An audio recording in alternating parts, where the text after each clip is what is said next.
Doopy doopy boop boop boop boop.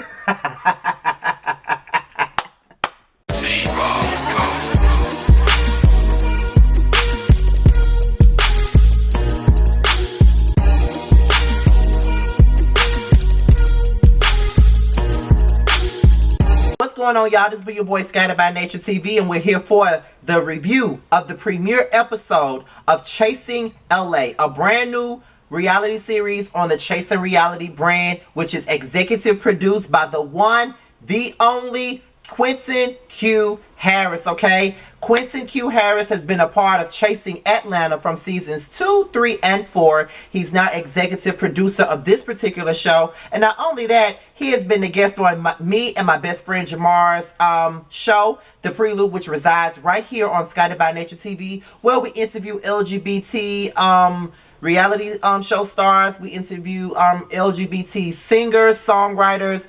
Not to mention, we even just interview reality stars on network-based television. So that is our platform. And little do you guys know, Q has was ready for us to do our reviews. Me and Jamar doing our reviews, and not only our reviews, but he's ready to line these cast members up to come on The Prelude with me and Jamar and have a little bit of conversation. Now, you guys already know when me and Jamar do our Prelude episodes, when we do our interviews, we're here for all of the tea, we're here for all of the shade, and we're here for all of the laughs, and we're here for people to have a chance and a platform to clear their names. Now, being that this is a brand new cast, I just want to make something very, very clear with you guys, okay? Let me make it clear right now since this is the beginning of the season. Beginning of the season, first episode, let me make something clear right now. I do not know you guys personally. I'm only going by what I see on camera. We already know everything is edited. We already know that this is a TV show, it's all entertainment. But you also got to understand that what you're watching right now, if you are watching a recap of mine, this is also entertainment. The shade and the jokes, they're not meant to be, taken seriously. It's all in good fun, good laughs, you know what I'm saying? So whatever I say, you should not be offended by it. I do not mean it in no harmful way at all. It's all giggles, it's all shade, all gags. That's all it is. Now, like I said, we're only watching this show based on what is being seen and what is being put out on the show. You do have the opportunity to come on me and Jamar's show, The Prelude, to do an interview with us and basically clear your names and set the record straight on what we've seen. And a lot of the times when I've had a negative opinion on somebody on one of these reality shows, they come on our show, I interview them, we interview them, and I have a different perspective of them after I do the interview. So just know that this is all laughs, all giggles, all shade, all entertainment. The Prelude is where you come face to face with me and my best friend on The Prelude, where you clear your name, talk about the things that happen on the show, talk about your brands, talk about what you got coming up, and just set the record straight. I'm all here for it, so let's get into this show. And if I sound a little congested, I kind of am. I have a cold. I can feel it coming because I took a shower and took my ass outside and it was windy as fuck. I should have never did that. Now I'm all congested in the nose. No, it's not COVID, honey. It is just a cold, honey.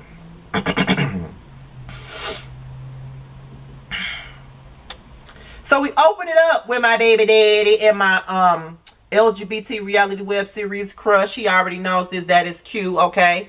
He moved from Atlanta and decided to come to LA to go into the entertainment capital. That's exactly what it is. And he meets up with the power of 3, which includes himself, Lauren, and Oliver, okay? They're all together. They're catching up. They ain't seen each other in a while. They're finally in LA to meet up with Q. And I think that was the best way to open up this show. To see Q with the 2 best friends from Chasing Atlanta. They are the 3 most popular people on that show. And why not come in and see them? As they're meeting up, we get to meet one of the first of the cast members, and that's Jeremy Copeland. Now, apparently Jeremy Copeland is an accomplished choreographer. He's worked with the likes of Beyonce. I don't even remember everybody's name that he called out, but one thing about it, he called out the one and only Queen Bee, Beyonce. So if he worked with her ass, then this nigga is legit. That's all I know. Apparently, Q already knows Jeremy. Jeremy once lived in Atlanta, and now he's been in LA for the past 15 years. Q has worked with him on his show and everything like that. So, you know, not only is he talented in what he does, but he's also nice to look at. So, shout out to Jeremy. And then the next person we meet is Jayla. Now, Jayla is a singer, songwriter, producer, and arranger. And it's nice to see somebody else coming on here and just doing their thing with music. I like to see the music artists on these chasing reality shows, only because I love music. I'm a music connoisseur. I love everything about music, and I love to judge other people's music. And I just want to see what she got, because if she coming on the show talking about she a singer, songwriter, and all this other stuff, she better be coming with the heat, or she better get the hell off. That's all I'm saying. Mr. Ray. Most of us know Mr. Ray from Love and Hip Hop Hollywood, but if you're of age like myself, because I am 32, if you are of age, you would know Mr. Ray all the way back from College Hill. I don't remember which city it was, but I remember him from College Hill. Was it the Virginia one?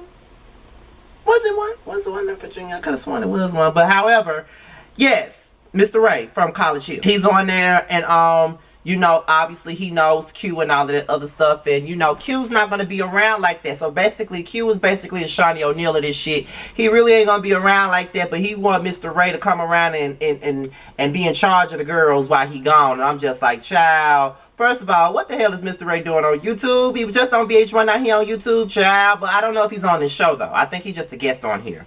But either way, it's still a good look for them to have him on the show, because he is an LGBT person that's on reality TV that's giving us, you know, he doesn't give us a problematic portrayal, if you will. Next up, we're introduced to the official King Payne. Okay, the official King Payne. Now, I'm very much so familiar with King Payne. I've been watching his videos for a little over a year now. I came across him about last year, and I saw him doing commentary on another content creator. I'm not going to speak of the person's name that it was, but I'm pretty sure he knows who it was himself if he's watching this. But I saw him do commentary on another content creator, and I just think that the official King Payne is very much so hilarious. I love watching his videos, to be quite honest. I've always been a fan. He meets up with his best friend, another person that I like and admire. Don't always agree with everything that he says, but all in all, I found him to be very entertaining, and I like his work. And that person is Armand Wiggins. They meet up, and apparently they were both talking about moving to LA, but apparently King Payne beat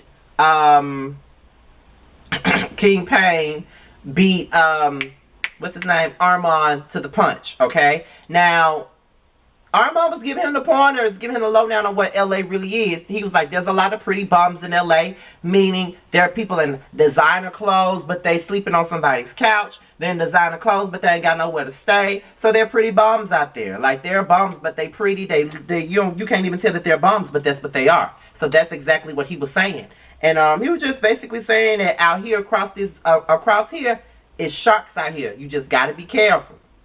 Honestly, that's the best advice you can give them. Introducing Andre. Now, Andre made a great impact on me watching this show, because I like his personality. I think he's cute. I like, you know, y'all already know I love dark skinned guys. And I just like his demeanor. I love everything about him. I forget what it is that I think he's a fashion designer, I want to say. Please don't kill me for getting it wrong, but I could have sworn he said he was a fashion designer. But he's worked on many shows, and he's here with his mentor, Martise, and, you know, they're working on a project together. And, you know, ever since he's been in LA, Martise has been there for him, being his ride or die, showing him the ropes and just helping him out. And he's just happy to have him in his circle and in his life. And he's not going to let him go. So I do agree with that. Whoever bring you around and show you the ropes or whatever, if they're good to you, be good to them. Okay, that's all I can say. So at this point, I think it's time for a mixer. I think the entire cast is about to meet each other at this point. So we meet up with Alicia Love. I think she said Lord, I forgot what it was that she do, but did she say she was an activist? I think she's an activist. That's what Alicia Love does. Fran is an actor. Quan the poet. Now, I was very excited to see Quan on this show, only because when I first started YouTube back in 2010, Quan and I used to shout each other out on YouTube. This was way back when I was Mr. Still Standing on YouTube. And he was Quan's World 1. We were both doing reviews on Basketball Wives. We loved that show. And I remember coming across his videos and I would shout him out almost on every video. He'll shout me out and everything like that. So we go way back. So when I saw him on the trailers and stuff like that, I was so excited because I love Quan. Although I'm going to have to get his ass together tonight. But I love Quan. And you know, I was ready to see him on this show. So we're gonna see what I gotta get them together for. Now we meet Hershey Liqueur. He's a drag queen. He does drag for a living. And I think Jamar said that he knows of Hershey and all of this stuff. So I know we're definitely gonna get an interview from Hershey. After we meet Hershey Liqueur, King Payne, he asks everybody what they do, and Hershey basically says, you know, I am he basically says I'm a drag queen. He was like, well, do you make a lot of money? Because most drag queens I know, they do not make no coin. And I could see the look on Hershey's face. And I'm just like, okay, so this is what we doing. Like, this is what we doing already. Now you already want to throw the shade. I'm just like, now, I'm rooting for you, King Payne. I'm rooting for you because you are a content creator just like I am. So I'm rooting for you. But you coming on a little bit too strong at this point. Like, way too strong. Like, you already coming through with the shade already. And I'm just like, oh my God. Ooh, shit. I'm like, oh my God. Like, seriously.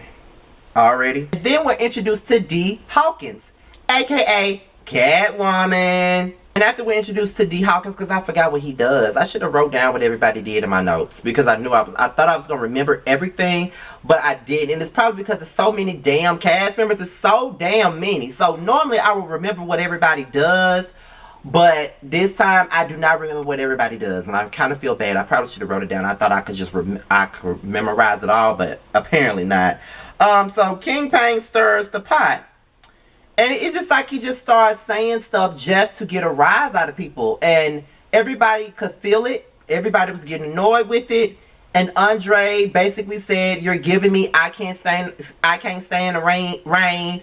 And giving me all types of Missy Elliott. And honestly, I ain't gonna lie, I wasn't even thinking about Missy Elliott. I thought he gave a bit of T-Pain, to be honest. Because King Payne do kind of look like, you know, T-Pain just a little bit. They look like they could be first cousins. I mean, they do. But I was not thinking about Missy Elliott at all until they came back into that confessional, and his jacket does kind of resemble that trash bag that Missy Elliott had on. And they're going back and forth and back and forth and back and forth and back and forth. Like they're having a whole little reading session. And while they're having their reading session, Quan was like, he was confused because they're both dark and they're both ugly. And my thing about this is, wait the fuck, hold the fuck up. What the fuck does that mean? Okay, like what the fuck are you trying to say? Like, let's not start with this colorism shit now. Let's not start with the dark jokes. Let's not start with calling the person ugly just because they are dark. Let's not do that, okay? Let's not start with the colorism. Let's not. I don't want to say you're a colorist because I do think you're a sweet person, but what you just displayed was colorism. They're both dark. They're both ugly. Like, why the hell would you say some shit like that? Like, you already know that you're going to get backlash out the ass for that alone. And honestly, if you looked in the chat, they were eating your ass up for saying that shit. Because you know you was out of line for saying that shit. Like, you could have said everything else in the world, but you had to say that they were both dark and they were both ugly.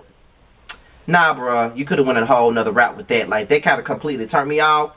Like, after seeing that shit, I'm just like, wait a minute now. We're not finna start with the OG shit. We finna throw colorist ass jokes and shit like that. We not finna do that, and I'm not finna take this shit. I just can't. I'm sorry, but I'm not. And y'all, didn't I say at the beginning, I like Quan. We go way back on YouTube as content creators. I'm rooting for him, and I'm rooting for King Payne as well. But what Quan said was very problematic.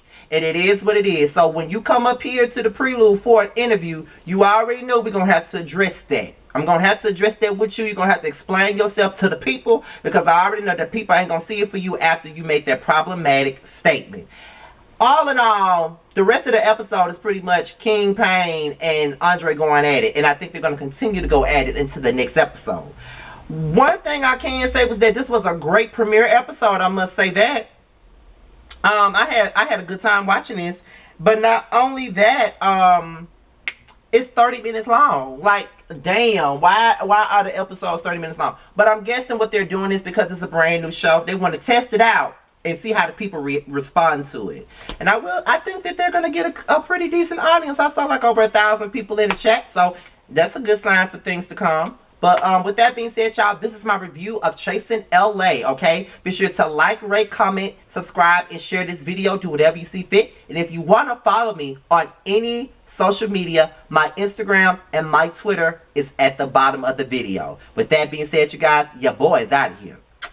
Peace and blessings.